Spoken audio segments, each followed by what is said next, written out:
80% ya, saya bisa menjamin 80% judul kalian akan di ACC.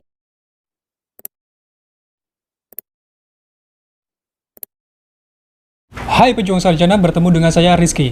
Dalam video kali ini saya ingin memberikan pemahaman sekaligus membantu teman-teman semua dalam menentukan judul skripsi yang berkualitas.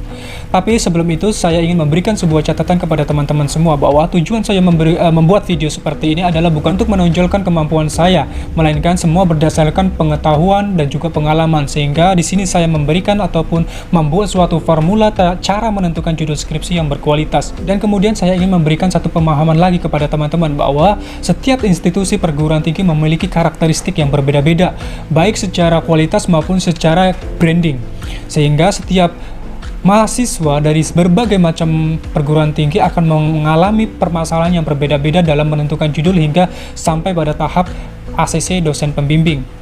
Nah, saya rasa dari formula yang sudah saya siapkan kali ini bisa membantu ataupun bisa memberikan pemahaman kepada teman-teman semua dari berbagai macam karakteristik perguruan tinggi yang ditempati.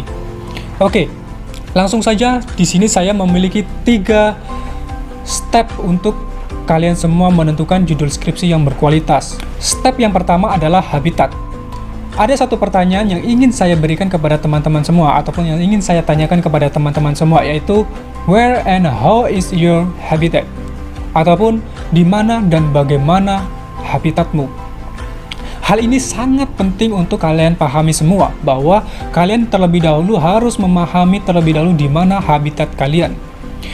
Terlepas kalian salah memilih jurusan, salah memilih jurusan ataupun memang jurusan yang sudah kalian pilih adalah sesuai dengan passion kalian, saya rasa step yang pertama ini adalah step yang tepat dan tanpa memandang apakah kalian berada dalam jurusan yang tepat, seperti itu. Jadi di mana jurusan kalian berada, maka kalian harus memahami itulah habitat kalian. Ketika kalian sudah menentukan di mana habitat kalian, maka di situ kalian akan memasuki tahap bagaimana kalian di dalam habitat tersebut. Di sini saya akan mengambil satu sampel contoh diri saya sendiri. Pertama, pengalaman saya sendiri adalah saya adalah alumni dari jurusan pendidikan, lebih tepatnya mengerucut pada pendidikan anak usia dasar, anak usia dini, seperti itu. Sehingga di mana saya berada adalah di dunia pendidikan, ataupun habitat saya adalah dunia pendidikan. Kemudian bagaimana saya harus ada di dunia pendidikan ini adalah dengan cara saya mempelajari teori-teori tentang dunia pendidikan, mempelajari karakteristik anak, dari mulai afektif, kognitif, psikomotorik. Ketiga elemen ini sangat penting, harus kita pahami untuk memahami karakteristik anak. Oke, tanpa panjang lebar, karena kita berada dalam segmen pembahasan judul skripsi dengan segmentasi yang luas, tidak hanya sekedar pendidikan, maka saya rasa kalian bisa mengaplikasikan sampel ataupun contoh terhadap jurusan kalian masing-masing. Nah, ketika kalian sudah memahami di mana habitat kalian, maka kalian harus berada di habitat tersebut. Bagaimana cara kalian berada di habitat tersebut adalah dengan cara kalian mempelajari teori-teori yang ada di jurusan kalian. Oke? Setelah kalian memahami tentang habitat kalian, ini sangat krusial. Kalian harus benar-benar memahami habitat kalian. Setelah itu kalian akan masuk tahap yang kedua, yaitu action. Ketika kalian sudah memahami habitat kalian, di mana jurusan kalian berada, dan juga apa yang harus kalian lakukan di habitat kalian, maka step yang kedua adalah action. Pertama, pertanyaan yang akan saya berikan kepada kalian adalah apa yang sudah kalian lakukan pada habitat kalian ataupun pada jurusan kalian. Ya, ini sangat penting. Ketika kalian benar-benar serius dalam menuntut pendidikan ataupun menuntut ilmu dalam dunia akademik perguruan tinggi, maka kalian harus serius dalam mempelajari suatu teori, dalam mempelajari suatu keilmuan dari jurusan kalian yang kalian pilih, yang kalian tempati. Nah, ketika kalian sudah memahami, itu sudah masuk dalam bagian action, yaitu action kognitif, action pemikiran kalian, action tentang pengetahuan kalian sendiri tentang jurusan yang kalian tempati.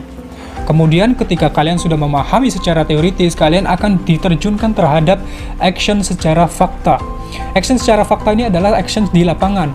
Lebih tepatnya kalau kita sering di dalam dunia pendidikan, kita sebut dengan PKL ataupun KKN dan sebagainya, seperti itu.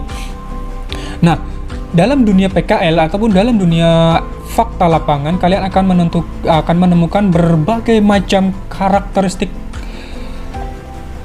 lokasi ya, karakteristik anak, ataupun lebih tepatnya kalau misalkan ngambil dari sampel saya, ngambil dari pengalaman saya adalah saya harus memahami karakteristik anak secara real ya, secara nyata seperti itu, tidak hanya berlandaskan pada teoritis. Ini sangat penting ya. Pertama, antara fakta lapangan dan juga kajian teoritis itu tidak bisa benar-benar disatukan secara 100%. Itu sangat sulit. Pertama, hal yang melandasi adalah fakta lapangan adalah fakta yang terjadi saat itu juga, pada zaman sekarang, pada saat ini juga. Kemudian dalam kajian teori tentang suatu keilmuan, itu adalah kajian-kajian teori dari para ilmuwan-ilmuwan sebelumnya, yang jelas mereka tidak mengalami kondisi saat ini ataupun kondisi yang terbaru. Maka sebelum kalian dalam mempraktekkan dalam dunia lapangan kalian sendiri, dalam jurusan kalian sendiri-sendiri, maka kalian harus paham bahwa fakta lapangan tidak selalu selaras dengan kajian teori. Itu yang harus kalian pahami. Nah, ketika kalian sudah benar-benar terjun, maka keilmuan-keilmuan kalian akan terkumpul secara pengalaman, secara nyata, secara pengalaman, seperti itu. Sehingga dalam hal itu kalian akan menemukan suatu elemen yang bisa membentuk kalian memahami benar-benar berada dalam circle jurusan yang kalian temui. Kalau misalkan dari saya sendiri, maka ketika saya sudah menjalani dunia PKL, dunia praktek lapangan seperti itu, maka saya benar-benar sudah pure mengalami yang namanya dunia pendidikan seperti itu. Sehingga saya harus memahami karakter anak, mulai dari psikomotorik, dari kognitif, dan juga afektifnya, dan saya harus berpegangan dengan yang namanya RPP secara langsung, tidak hanya teoritis semata. Jadi semua itu bercampur baur dengan diri kita sendiri ya. Circle akan membentuk kita sendiri. Nah, ketika kita sudah mencapai pada step yang kedua yang kita pahami dengan action tersebut, maka kita akan masuk pada step yang terakhir, yaitu step yang ketiga. Step yang ketiga ini adalah problem. Nah, dari step yang ketiga ini kita akan memahami bahwa ketika kita sudah benar-benar pure berada dalam circle jurusan yang kita alami, yang kita tempati, ya. Kalau dari saya sendiri adalah jurusan pendidikan, maka kita akan benar-benar memahami secara pengalaman dan juga secara teoritis. Ya. Sehingga dalam hal ini kita akan lebih mudah dalam menentukan apa yang lebih baik. Kita mengamati, kita melakukan observasi, sehingga kita menemukan suatu permasalahan. Satu hal yang harus kalian pahami bahwa membentuk ataupun membuat permasalahan itu berbeda dengan menemukan permasalahan. Ini hal yang saling sering terjadi di kalangan mahasiswa, bahwa terkadang banyak dari mahasiswa yang membuat masalah daripada menemukan masalah.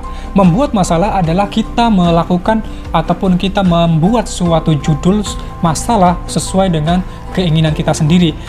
Menemukan masalah berarti kita adalah benar-benar menemukan suatu problem yang ada dalam fakta lapangan. Itu hal yang berbeda ya. Membentuk masalah dan juga menemukan masalah itu adalah dua hal yang berbeda. Itu harus yang kalian pahami. Sehingga ketika kalian sudah menemukan suatu masalah, maka di situ kalian sudah benar-benar menemukan tema judul skripsi yang berkualitas ya.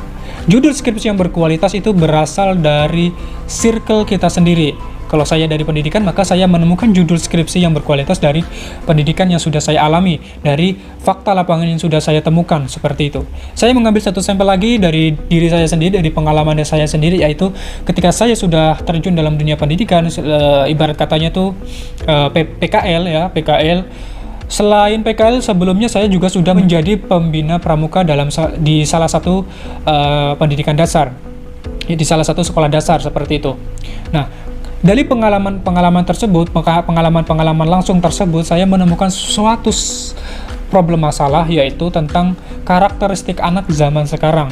Karakteristik anak zaman sekarang adalah ketergantungan terhadap gadget. Ya, tergantungan terhadap gadget. Nah, dalam fakta yang saya temukan dalam sekolah tersebut, saya menemukan bahwa anak lebih fokus terhadap gadget ya, elektronik secara masif. Dari situ saya menemukan satu titik permasalahan, yaitu saya harus membenarkan ataupun saya harus memberikan suatu peluang ataupun suatu jalan keluar untuk menghadapi problem tersebut, sehingga saya menemukan satu tema judul yaitu tentang YouTube. Dan itu adalah judul yang pertama kali yang saya buat. Judul yang pertama kali yang saya buat berdasarkan fakta lapangan. Jadi ketika kalian sudah benar-benar melewati 3 step yang sudah saya sampaikan tersebut, maka kalian akan mudah dalam menentukan judul skripsi yang berkualitas. Sehingga ketika kalian mengajukan judul skripsi kepada dosen pembimbing kalian, 80% ya, saya bisa menjamin 80% judul kalian akan di ACC. Ya, mungkin akan ada perbaikan sedikit-sedikit dari dosen ya, yang namanya juga dosen lebih berpengalaman daripada mahasiswa ya kan. Jadi 80% itu akan berhasil. Jadi ingat 3 step yang sudah saya jelaskan tadi ya, yaitu habitat ya, kalian harus mengenali habitat kalian, kemudian action, kalian harus action dalam habitat kalian, dan juga problem, kalian harus menemukan problem dalam habitat kalian. Sehingga menentukan judul itu akan lebih mudah daripada kalian membuat judul. Karena kita akan membuat judul berdasarkan apa yang kita temukan, bukan kita membuat judul berdasarkan keinginan yang kita lakukan. Oke? Jadi sekian penjelasan dari saya. Terima kasih kepada teman-teman semua. Semoga paham, semoga sukses dalam berjuang di dunia akademik ya. Semoga dalam membuat judul kalian lebih mudah dipermudah dan lebih cepat ACC oleh dosen pembimbing, sehingga kalian lebih semangat untuk melanjutkan ke tahap-tahap penelitian akhir yang selanjutnya. Sekian dari saya ya. Sebelum itu saya minta kepada teman-teman semua untuk mensubscribe channel saya dan juga like dan berkomentar apabila kalian ingin menanyakan suatu hal kepada saya. Semoga saya bisa memberikan jawaban di dalam komentar. Kalian cukup tulis aja di komentar, semoga saya bisa dan juga saya bisa membantunya. Sekian dari saya, terima kasih.